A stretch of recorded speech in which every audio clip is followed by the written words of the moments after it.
Ya, ini khusus untuk Majlis Bandaraya dan juga kerajaan-kerajaan tempatan. Ya. PBT, yang berkuasa tempatan.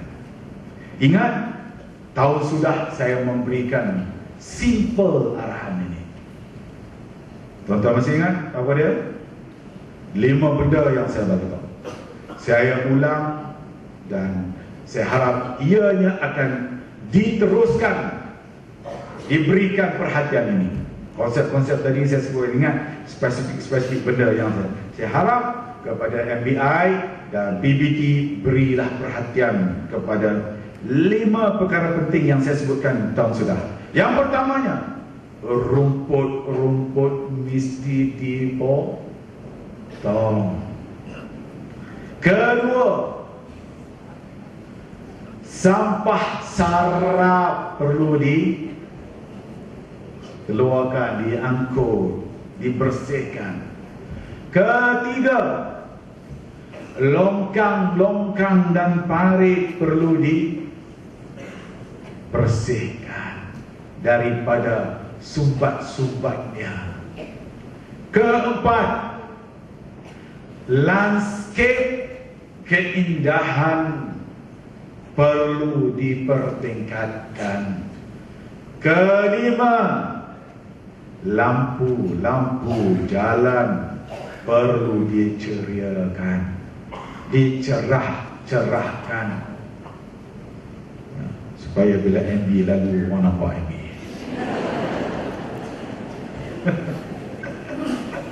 Ya. Dan juga kalau SS lalu orang nampak SS. Ya. Jadi tak perlu guna putih.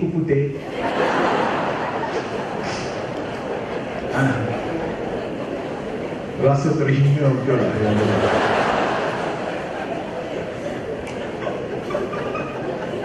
Dan sini mungkin tak berapa perasan. Sekarang ni ada iklan besar tak sini.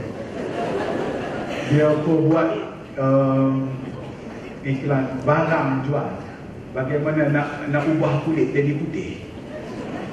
Dan produknya pula katanya berbeza. Dia buat ku putih.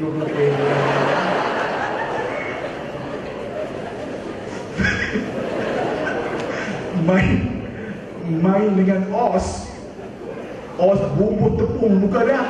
Ku putih. Dia kata tuan, ya. Jadi lampu jalan itu perlu. Ya. Ini adalah tuan-tuan dan puan ciri sebuah bandar. Dan ingat tuan-tuan dan puan MBI, PBT, ingat apa yang saya istilahkan sebagai bandar yang mempunyai ruhnya, yang ada ruhnya, yang ada identitinya. Jangan buat sebarangan perancangan yang merosakkan bandar-bandar itu. Ya. Pokok-pokok yang besar-besar jangan dipotong. Ya. Bayangkan nak dalam bandar nak orang kata tanam sebuah pokok itu, sebatang pokok akan naik berapa lama? Akan ambil masa 40-50 tahun. Bukan hanya di Ipoh ni saya nak cerita. Ya. Dan saya ucapkan terima kasih ada beberapa tindakan-tindakan segera yang dibuat oleh Majlis Bandaraya Ipoh menyelamatkan beberapa batang pokok besar. Walaupun ada beberapa batang pokok dah terpotong. Ya. Ya. Ini penting tuan-tuan dan puan. Berikan perhatian ini. Saya harap dapat kita bekerjasama pastikan supaya bandar-bandar kita di seluruh negeri Perak kita ceria sifatnya. Tahu juga jalan berlupa. Ini untuk khas untuk MBI dan PBT. Jalan berlupa, tolong. Ya. Segerakan. Bayangkan dalam satu jalan tuan-tuan dan puan, Udahlah tak ada lampu, lepas tu tiba-tiba rosak disebabkan oleh hujan, mungkin ada kenderaan berat lalu, tiba-tiba berlobak begitu. Bayangkan kalau kita yang naik kereta tak apa, ala orang naik motor waktu malam, tak pasal-pasal nyawa akan melayang kepada korban. Sebab itu apabila ada saja laporan, segerakan. It should be done within 24 hours bagi menyelamatkan nyawa-nyawa. Dia tak tahu orang naik motor bila-bila tuan-tuan dan puan. Harap tuan-tuan dan puan dapat beri perhatian. Yang ketiganya, saya nak sebutkan tentang pendekatan 3P. Teruskan 3P ini. Tuan-tuan tentu faham apa yang kita maksudkan 3P? Ya. Padam, apa lagi? Padam. Saya pun tak ingat. Saja saya nak tanya. Padam, perasaan dan penyelesaian. Iaitu kita turun, sentiasa turun, melihat keadaan dengan mata kepala sendiri. Bila kita turun, padam. Yang kedua, kita aplikasikan yang kedua, iaitu perasaan, terlihat dengan mata kepala. Kita empati dengan permasalahan kita. Dan ketiganya, selesaikan penyelesaian. Teruskan. InsyaAllah, saya telah pun membuat komitmen ini sepanjang 2 tahun. Saya memberi perhatian kepada bagaimana untuk merangka pembangunan negeri dengan beberapa projek-projek besar ikonik untuk negeri Perak yang sudah berada dalam pipeline kita. Kita akan berikan perhatian, turun balik bersama dengan rakyat di setiap daerah. Ini komitmen saya kepada semua jabatan-jabatan. Dan waktu kita turun bersama-sama sebagai satu pasukan untuk membantu rakyat jelata kita. Yang keempatnya, saya minta kepada tuan-tuan dan puan untuk setiap jabatan sekiranya telah pun berlaku kekosongan, ya. Bukan sekiranya ada kekosongan, yang saya maksudkan telah berlaku kekosongan jawatan, seperti pengarah dah ditukar ataupun kaki tangan dah ditukar, segerakan pengisiannya. Ya. Kita tidak mahu mendengar cerita ada jabatan sampai 1,5 tahun pengarah tak boleh diisi. Ada tuan-tuan dan puan. Ya. Jadi saya minta yang ini saya applykan juga kepada jabatan-jabatan persekutuan yang ada bersama-sama. Tolong lihat perkara ini. Kerana keperluan kita, kerana kita nak buat kerja. Bila tak ada orang, tuan-tuan dan puan, bila bos pun tak ada, nak buat kerja apa je? Buat kerja lah, ikut koma lah, buat lah apa yang patut koma buat lah. Hello, tak apa dah. Biasa kan setengah manusia bila dia tak ada ketua, tak ada leader, maka masing-masing tak tahu apa benda yang dia nak buat.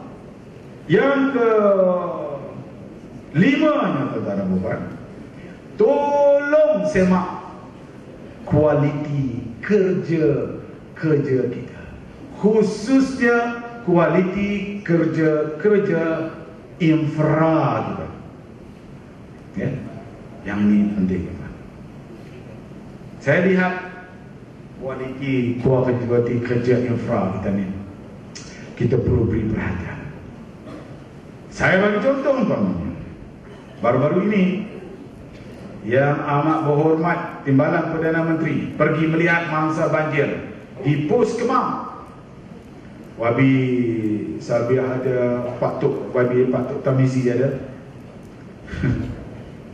Jalan dalam Pos Kemang itu tuan-tuan dan puan dibelanjakan oleh KKLW, ya, sebanyak 7 juta ringgit dalam kampung, sepanjang kampung. Sebab itu kawasan penempatan orang asli yang ramai, apa dekat 3,000 orang ada dalam kawasan Pos Kemang. Ada wabi saya, wabi tak tahu 3,000 4,000 orang. Bayangkan kampung besar. Dia terputus bila berlaku banjir di Perak tu, tak boleh kita nak masuk sebab dia perlu naik dengan speedboat. Jadi termasuk kawasan JT dia tu pun kuasa habis, jalan-jalan. Dan kita lihat jalan baru lebih tak sampai 2 tahun. Ya, baru setahun lebih. Siap, setahun lebih ya. Bagi saya ya. Setahun lebih. Bukan disebabkan oleh banjir, oleh kerana hujan yang turun berterusan. Jalan raya itu yang saya datang dulu, saya tengok jalan itu, saya bertanya, mana jalan raya yang dibuat tu? Udah habis itu. Rupa-rupanya hanya dengan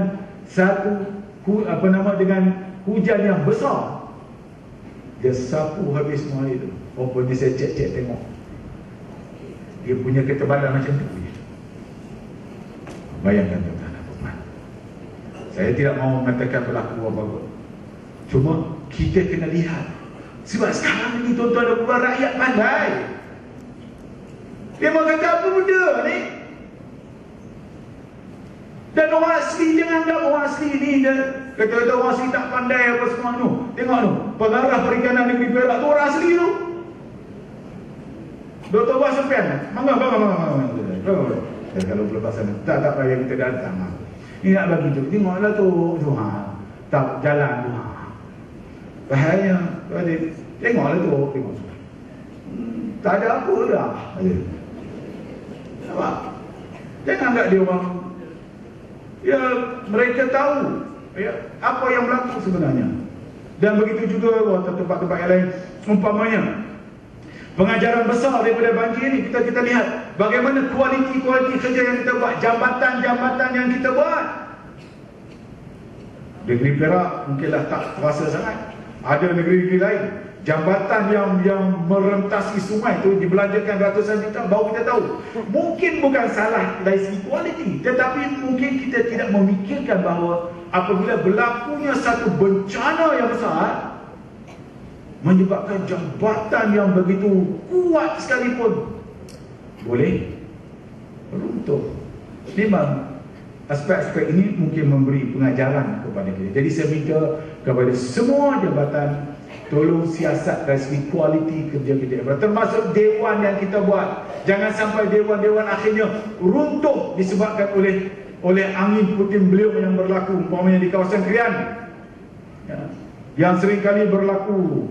Orang kata angin lintang, angin puting beliung. Kena cek kualiti kerja kita ya. Yang keenamnya tuan-tuan dan puan, cadangan untuk rancangan Malaysia ke-11. Semua jabatan-jabatan saya minta sekarang berikan perhatian kepada perancangan untuk menyediakan beberapa plan ataupun perkara yang perlu kita laksanakan untuk rancangan Malaysia 11. Kerana bulan 5 nanti Yang Amat Berhormat Perdana Menteri akan mengumumkan rancangan Malaysia ke-11 kita. Jadi tuan-tuan dan puan, di peringkat jabatan tolong adakan perancangan-perancangan kita. Termasuk juga di bahagian di peringkat anggota-anggota keselamatan kita. Yang 3 peringkat ini tolong rancang dengan sebaik-baiknya apa yang kita nak laksanakan. Termasuklah umpamanya kita nak pastikan supaya dalam rancangan Malaysia 9 Perak mesti ada ibu pejabat polis negeri Perak kita yang baru. Kita dah tak nak lagi dengar dindong dah berapa kali rancangan Malaysia masih tak dapat laksanakan. Umpamanya kita nak buat IPD, ada ibu pejabat daerah yang baru. Berapa ibu pejabat daerah yang baru kita nak buat? Kita buatkan. Untuk Panglima dua brigade kita tengok di Pulau Jarak umpamanya. Ini pun untuk pengetahuan Datuk Rasulan baik. Kita dah rancang daripada dulu. Pulau Jarak itu perlu diberikan kualiti dari segi infrastrukturnya, penyediaan tambahan yang perlu kita buat. Kita tahu bahawa itu adalah kawasan keselamatan negara kita. Yang mana kita nak pastikan. Ini banyak lagi lah benda-benda contoh yang saya ambil. Universiti kena rancang. Kita ada Chancellor UPSI kita ada Tan Sri Nordin sebagai kuisas kita. Bagaimana nak jadikan IPTA kita kuisas daripada IPTS yang di peringkat kerajaan negeri, nak jadikan sebagai IPTA? Apa rancangan kita? Begitulah juga dengan jabatan-jabatan yang lain, tuan-tuan dan puan-puan.